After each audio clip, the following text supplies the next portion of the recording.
بنی اسرائیل کا عقیدہ تھا کہ جب تک یہ تابوت ان کے پاس ہے اللہ کی رحمت ان کے ساتھ ہے۔ یہی وجہ ہے کہ ہر جنگ، ہر سفر اور ہر آزمائش میں وہ اسے اپنے ساتھ رکھتے تھے۔ وقت گزرتا گیا اور جب بنی اسرائیل نے نافرمانیاں شروع کی اور ان کی قوم نے اللہ کے احکام سے منہ موڑ لیا تو اللہ نے ان سے اپنی نعمتیں واپس لے لی۔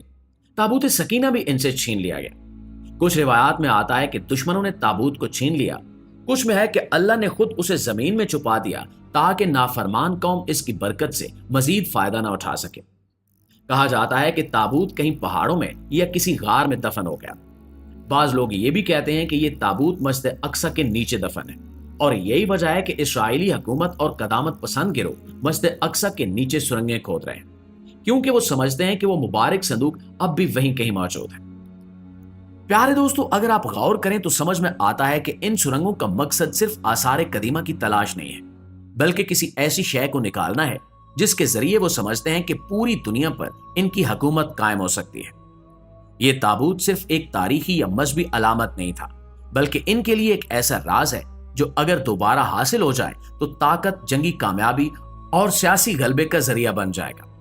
وہ چاہتے ہیں کہ جیسے پرانے وقتوں میں بنی اسرائیل نے اس تابوت کی برکت سے فتوحات حاصل کی، آج وہ پھر دنیا کی تمام جنگیں جیت جائیں۔ اس لیے وہ دن رات مسجد اقصی کے نیچے کھدائیاں کرتے ہیں، سرنگیں بناتے ہیں اور اس بات کی پرواہ نہیں کرتے کہ فلسطینیوں کے گھر گر رہے ہیں۔ مسجد اقصی کی بنیادیں کمزور ہو رہی ہیں اور امت مسلمہ کے جذبات مجروح کیے جا رہے ہیں۔ دوستو، تابوت سکینہ کے ساتھ ساتھ ایک اور چیز بھی ہے جسے یہودی حلقے اپنی مکمل تیاری کا اہم حصہ مانتے ہیں، اور وہ ہے تھرڈ ٹیمپل۔ ان کا عقیدہ ہے کہ جب ان کا مسیحا دنیا میں آئے گا تو وہ اسی جگہ آ کر حکومت کرے گا جہاں کبھی ہیکل سلیمانی تھا، اور اس کے لیے ایک نیا عظیم الشان ہیکل تعمیر ہونا لازمی ہے۔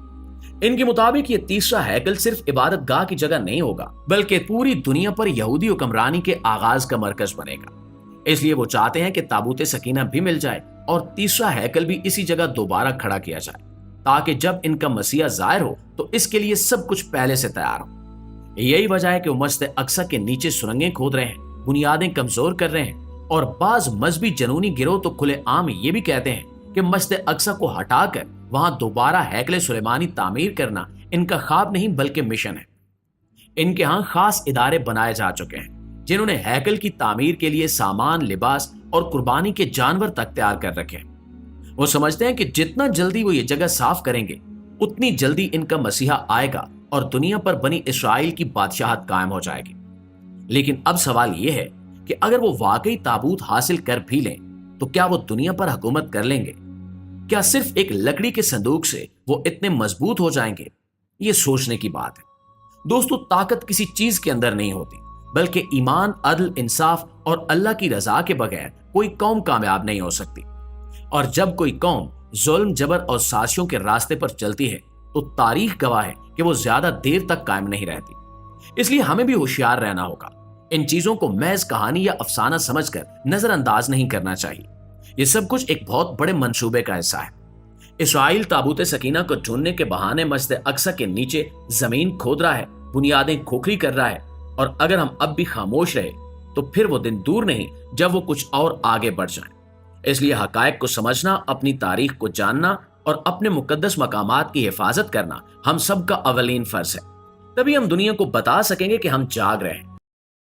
اور اللہ سے ہم دعا کرتے ہیں کہ اللہ تعالیٰ مسجد اقصی کو دوبارہ آزاد کرائے تاکہ ہمیں بھی وہاں جا کے نماز نصیب ہو اور مسجد اقصی کی ہمیں بھی زیارت نصیب ہو۔ یہ ہر مسلمان کی تمنا ہے اور بہت سے لوگوں کو اللہ نے یہ توفیق دی ہے، وہاں جاتے ہیں اور بہت سے لوگ اس زیارت سے محروم ہیں۔ تو ہم یہ دعا کرتے ہیں کہ اللہ تعالیٰ وہ مبارک مسجد جس کی طرف اللہ اپنے حبیب صلی اللہ علیہ وسلم کو معجزاتی طور پر لے کر گیا، اور خاص طور پر ہمارے حبیب صلی اللہ علیہ وسلم کو وہاں نماز پڑھوائی گئی معجزاتی طور پر، تو اللہ ہمیں بھی اس مقدس سرزمین کی زیارت کی توفیق نصیب فرمائے اور ہمارے لیے آسان فرمائے۔ آگے اللہ فرماتے ہیں الذی بارکنا حولہ، اس مسجد اقصی جس کے ارد گرد ہم نے برکتیں رکھی ہیں۔ ارد گرد چونکہ سرزمین شام ہے تو اس میں اللہ نے برکتیں رکھی، دنیاوی برکتیں بھی رکھی ہیں اور روحانی برکتیں بھی۔ روحانی برکتیں یہ ہیں کہ جتنے پیغمبر اس سرزمین میں آئے کسی دوسری زمین میں نہیں آئے، اور جتنے پیغمبروں کی وہاں قبریں ہیں سرزمین شام میں اور بیت المقدس میں، اتنی قبریں پیغمبروں کی کہیں نہیں ہیں۔ کسی اور جگہ پہ اتنی قبریں نہیں ہیں۔ اور دنیاوی برکتیں کیا ہیں کہ وہاں کی پیداوار، وہاں کی ہوا وہ بہت صحت کے لیے مفید ہے۔ انار، وہاں کا زیتون، وہاں کی انجیر، یہ سارے ایسے برکت والے پھل اللہ وہاں پیدا کرتا ہے اور بہت وافر مقدار میں۔ میں ترکی کے میں شام کے بارڈر تک گیا ہوں۔ پہلے تو شام کا علاقہ بہت وسیع تھا، تو یہ تو اب جو شام ہے یہ تو تھوڑا سا رہ گیا ہے۔ نبی صلی اللہ علیہ وسلم کے دور کا جو شام ہے وہ تو بہت وسیع رقبہ تھا۔ تو وہ ترکی کے بارڈر پہ جب آپ جاتے ہیں اور شام کی سرزمین ملتی ہے تو آپ کو اندازہ ہوتا ہے وہاں کی ہوا میں ایک خاص قسم کی ایک محسوس ہوتا ہے انسان کو اپنی صحت، اور ایک خاص قسم کی خوشبو محسوس ہوتی ہے۔ اور زیتون بہت کثرت سے پیدا ہوتا ہے، انجیر بہت کثرت سے پیدا ہوتا ہے، انار بہت کثرت سے پیدا ہوتا ہے۔ وہاں کے لوگوں کی صحتیں، ان کے چہروں کی فریشنس وہ صاف بتا رہی ہوتی ہے کہ اللہ نے زمین میں جسمانی برکتیں بھی بہت زیادہ رکھی ہیں۔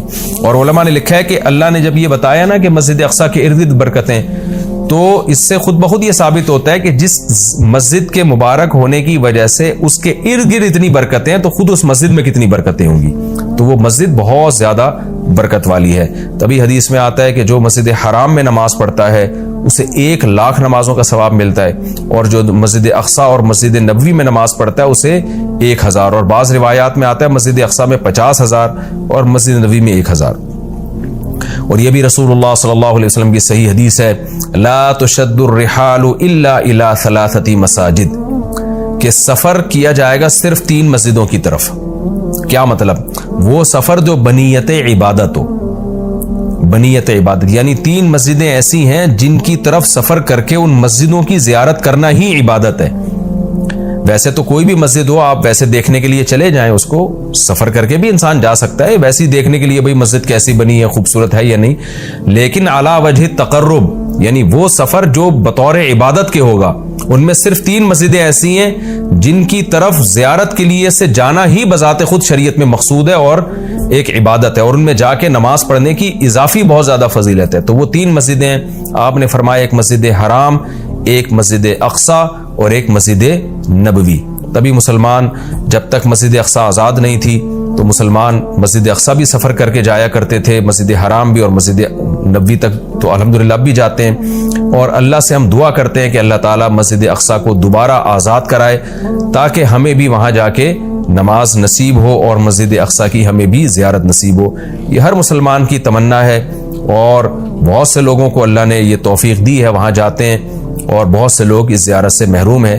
تو ہم یہ دعا کرتے ہیں کہ اللہ تعالیٰ وہ مبارک مسجد جس کی طرف اللہ اپنے حبیب صلی اللہ علیہ وسلم کو معجزاتی طور پر لے کر گیا، اور خاص طور پر ہمارے حبیب صلی اللہ علیہ وسلم کو وہاں نماز پڑھوائی گئی معجزاتی طور پر، تو اللہ ہمیں بھی اس مقدس سرزمین کی زیارت کی توفیق نصیب فرمائے اور ہمارے لیے آسان فرمائے۔ آگے اللہ فرماتے ہیں لِنُرِيَهُ مِنْ آیَاتِنَا، ہم نے یہ سفر اس لیے کرایا تاکہ ہم محمد صلی اللہ علیہ وسلم کو اپنی نشانیوں میں سے کچھ نشانیاں دکھائیں۔ وہ نشانیاں یہی ہیں